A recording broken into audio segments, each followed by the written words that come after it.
जगन्नाथपुरी मंदिर के ऐसे 5 रहस्य जो अब तक अनसुलझे। मान्यता है कि जगन्नाथ मंदिर में प्रसाद पकाने के लिए 7 बर्तनों को एक के ऊपर एक क्रम में रखा जाता है, जिसमें सबसे ऊपर रखे बर्तन का प्रसाद सबसे पहले पकता है, जबकि नीचे की तरफ से एक के बाद एक प्रसाद पकता जाता है, जो कि अपने आप में हैरान कर देने वाला है। मान्यता है कि मंदिर में दिन के समय हवा समुद्र से जमीन की ओर चलती है, जबकि शाम के समय हवा जमीन से समुद्र की ओर चलती है। जगन्नाथ मंदिर के शिखर पर लगा झंडा हमेशा हवा के विपरीत लहराता है। मान्यता है कि जगन्नाथ मंदिर की ऊंचाई करीब 214 फीट है।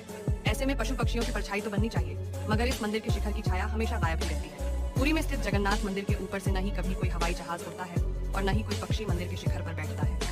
ऐसा भारत के किसी भी मंदिर में नहीं देखा गया है। मंदिर में हर 12 साल के भीतर भगवान जगन्नाथ समेत तीनों मूर्तियों को बदला जाता है, जिसके बाद वहां पर नई मूर्तियां स्थापित की जाती हैं। भगवान की मूर्तियों को बदलते समय शहर की बिजली को काट दिया जाता है। इसके साथ ही मंदिर के बाहर भारी सुरक्षा बलों को तैनात कर दिया जाता है। उस दौरान सिर्फ पुजारी को ही मंदिर में जाने की परमिशन होती है। अगर आप भी भगवान जगन्नाथ जी के सच्चे भक्त हो तो कमेंट्स में जय श्री जगन्नाथ जरूर लिखें। धन्यवाद।